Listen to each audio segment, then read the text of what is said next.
Assalamualaikum warahmatullahi wabarakatuh. Salam sejahtera. Apa kabar Sobat Tajir, penonton channel Desainpreneur UI, dimanapun Anda berada. Perkenalkan, saya Galih Pandekar, praktisi bisnis dan juga seorang akademisi. Salam 200 miliar. Kali ini saya akan lanjutkan pembahasan kuliah kita tentang bisnis, yaitu tahapan-tahapan dalam men-scale up bisnis kita. Ya, yuk mari kita simak sama-sama video.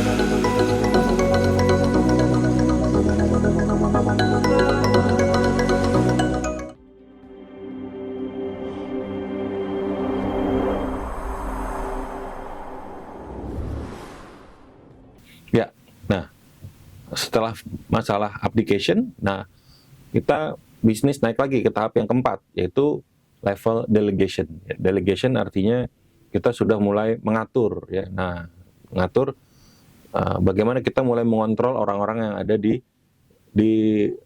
berbagai lini bisnis. Ya, sekarang ada tim marketing, udah ada tim produksi, udah ada tim purchasing, udah ada tim HRD. Nah, kita mulai membagi tugas di antara anggota tim kita. Nah, ini fase yang keempat, yaitu fase delegation. Ketika fase 3, kita mulai rekrut SDM menggunakan tenaga orang lain, ya. Kita sekarang fase keempat, bagaimana agar tidak terjadi abdication, ya. Kita mendelegasi tugas-tugas itu, ya. Yang benar, si A mengerjakan apa, si B mengerjakan apa. Biasanya kalau tahap beda dari tahap leverage adalah, leverage itu biasanya owner suka begini aja, pokoknya kamu yang tanggung jawab toko ini, udah gitu, semuanya serahin ke dia, gitu kan. Dia nggak jelas tugasnya. Nah, kalau di sini sudah mulai nih dikontrol, ya. Dan di sini orang udah mulai banyak. Nah, makanya ketika mulai banyak, problemnya apa? Biasanya kita problem mulai kontrol, ya, mengontrol banyak orang. Maka di sini peran sebagai pengusaha ini mulai berubah.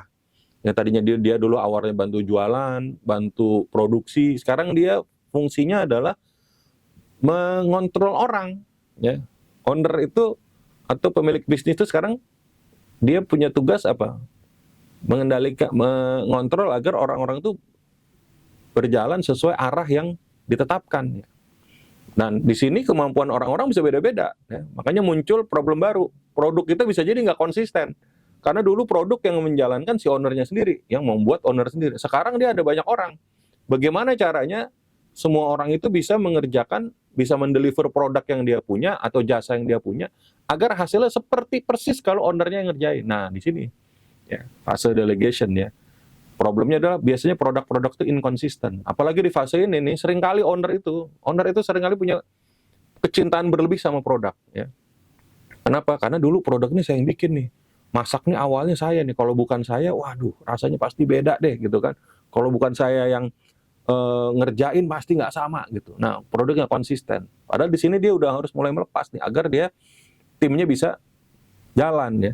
Timnya juga bisa jadi lebih percaya diri, ya, kalau diberikan kepercayaan oleh owner. Ya. Itu fase delegation. Nah, setelah mulai kontrol, maka baru naik lagi ke fase yang kelima. Itu apa tuh? Systematize, ya, mensistematisasi, ya. Mensistematisasi. Nah, inilah fase biasa kita menggunakan teknologi, menggunakan SOP, ya, menggunakan KPI, ya.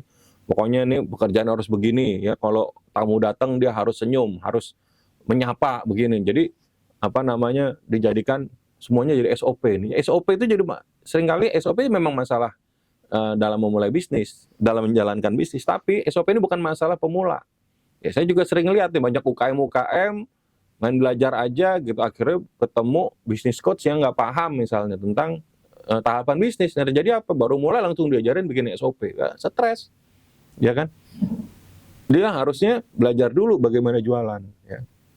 Nah, di tahap sistematisasi ini kita apa-apa sistem, koordinasi antar lini, ya kan, garis komando, kontrol, semua kita rapikan, ya, struktur organisasi kita rapikan. Cuma di tahap sistematisasi juga muncul masalah lagi. Apa masalahnya? Biasanya kalau sistemnya terlalu bagus, akhirnya malah nggak fleksibel, ya kan? Semuanya harus nunggu instruksi si A, semuanya harus nunggu instruksi si B, semuanya harus lapor, harus ini, harus rapat koordinasi, harus rapat terus, ya. Akhirnya jadi terlalu birokratis, jadi problem baru, ya.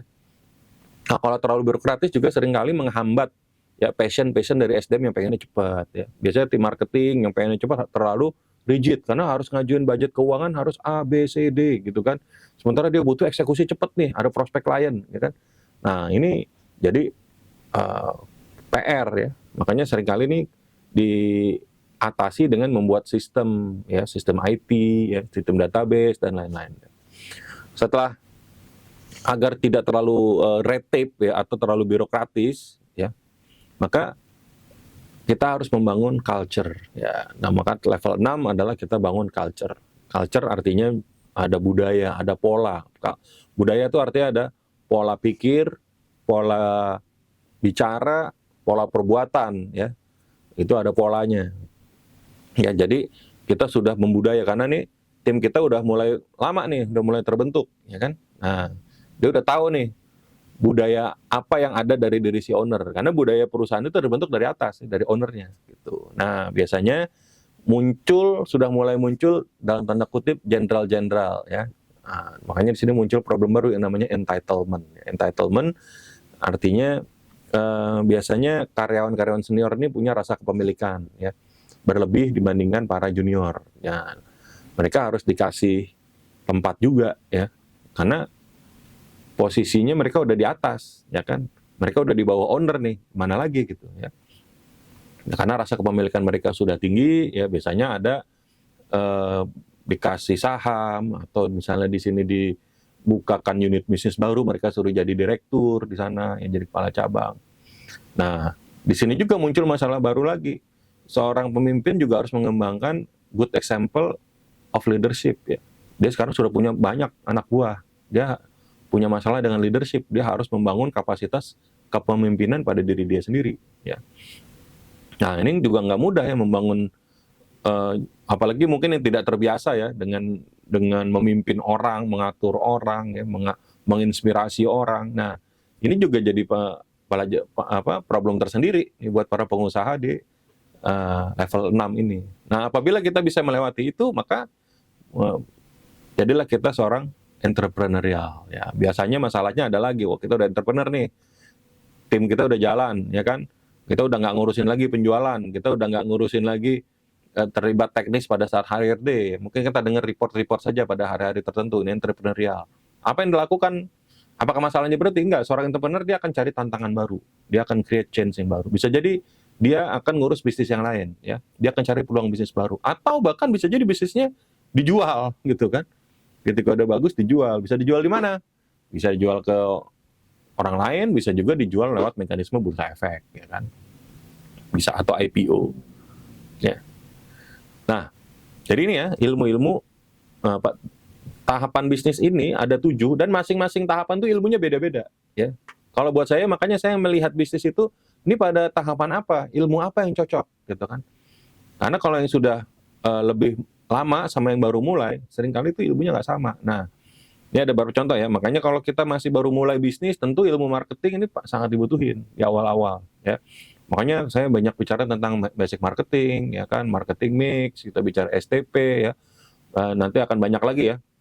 Mungkin juga ada teknik-tekniknya, ya. Ada bisnis, nanti bisnis chassis, ada kemudian optimasi Instagram, WhatsApp, ya, branding, fotografi, tentang produk dan lain-lain. Jadi ini adalah fase-fase kita ilmu-ilmu yang dibutuhkan pada saat kita baru mulai, gitu. Agar kita tahu tahapan-tahapan bisnis, agar kita nggak salah nih kalau kita mau ikut training, mau cari guru gitu, harus tahu gitu.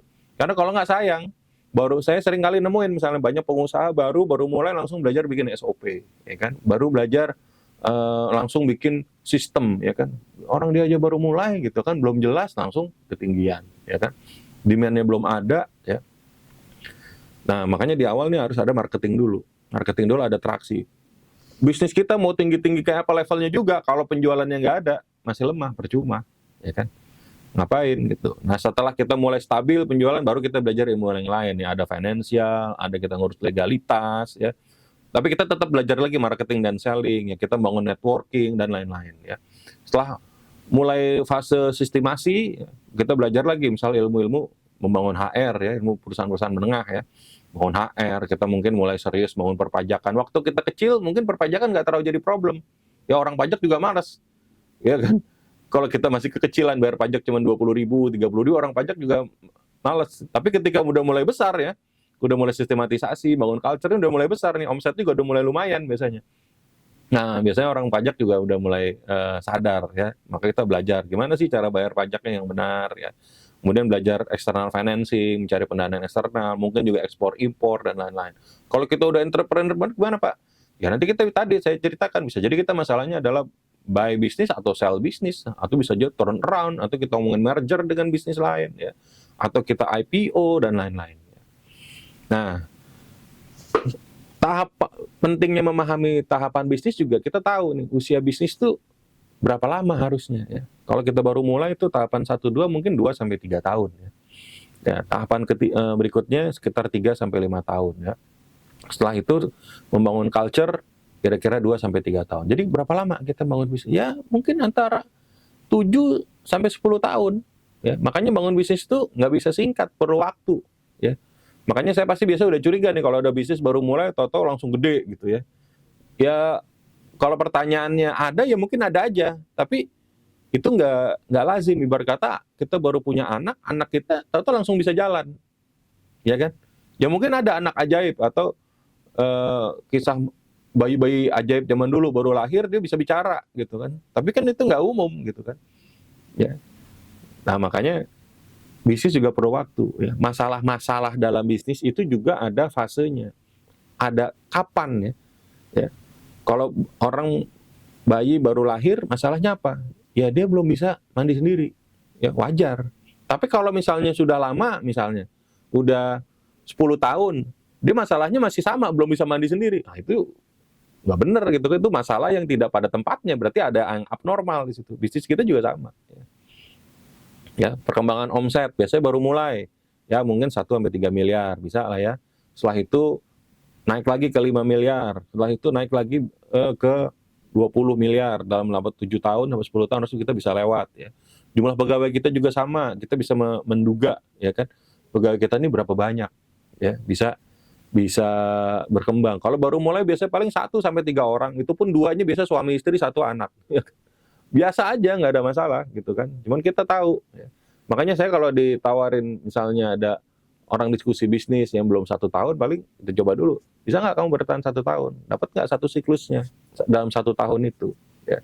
Karena kenapa, ini adalah pemahaman tentang tahapan scale up bisnis kita. Jadi kalau kita mau scale up bisnis, kita tentuin tuh fase-fase, kita pahami fase-fase perkembangan bisnis kita, itu baru namanya kita scale up ya. Jadi scale up ini bukan sekedar nambah-nambah banyak cabang ya, nambah banyak cabang tapi kemampuan bisnis kita, kemampuan sistematik kita, kemampuan delegasi kita nggak bertambah kemampuannya, ya percuma, pasti nggak lama tutup gitu kan. Sering biasanya saya ngelihat para pebisnis baru mulai, terus dia ketemu, mohon maaf misalnya motivator bisnis, terus dia semangat langsung buka 10 cabang, yang nggak lama 10-nya tutup semua. Itu sering terjadi, ya kan? Apakah motivatornya salah ya, saya nggak tahu gitu. Tapi ini yang namanya tahapan scale up. Scale up yang benar itu seperti apa? Artinya bukan sekedar bisnisnya nambah, tapi kapasitas kemampuan diri si pelaku bisnis, si orang pengusahanya juga berkembang. Ya, kalau di pertemuan pertama misalnya saya udah ngatakan ya, orang-orang kalau mau kaya itu juga berubah gitu kan. Ada yang dia nggak bisa kaya gitu. Kenapa nggak bisa kaya? Dia nggak mau berubah. Mentalnya nggak mau berubah. Ketika ada order banyak dia nggak mau terima. Ya. Banyak nih pengusaha kayak begini. Ya. Ketika order banyak dia nggak mau gitu ya. Nah ini kira-kira penjelasan saya ya tentang tahapan-tahapan dalam men-scale up bisnis. Ya. Semoga kita bisa memahami ini. Dan ini tahapan scale up bisnis ini satu bisnis loh Pak ya. Ya Sobat Tajir ya. Kalau kita mulai lagi yang baru ya. Nah kita mulai lagi dari bawah lagi. Nah, seringkali misalnya pengusaha baru sampai level 3, 4, ya baru leverage atau delegasi. Nah, ini seringkali udah mulai ada duitnya, banyak pengusaha tuh langsung bikin bisnis baru. Ya, bisnis yang lama akhirnya apa? Belum jadi, belum siap orangnya ditinggal sama owner. Owner bikin yang baru lagi. Yang terjadi apa? Nggak jadi gede. Satu dulu, sampai besar, sampai dia mastery, sampai mahir, dia udah paham, satu siklusnya baru, kemudian dia setup baru. Ya. Kalau sudah memahami sampai ujung ya sampai atas, pengusaha itu bikin bisnis baru bisa jauh lebih cepat ya. Baik. Itu demikian dari saya ya. Sekian ya untuk pembahasan materi tentang tahapan scale up kali ini ya. Semoga para sobat tajir bisa memperoleh inspirasi dari video saya kali ini ya. Serta seperti biasa jangan lupa klik like, share, dan subscribe ya. Dan simak terus video inspirasi bisnis selanjutnya ya dari Dosenpreneur agar semakin banyak orang-orang tajir negeri ini. Oke? Salam 200 miliar untuk para sobat tajir sekalian. Assalamualaikum warahmatullahi wabarakatuh.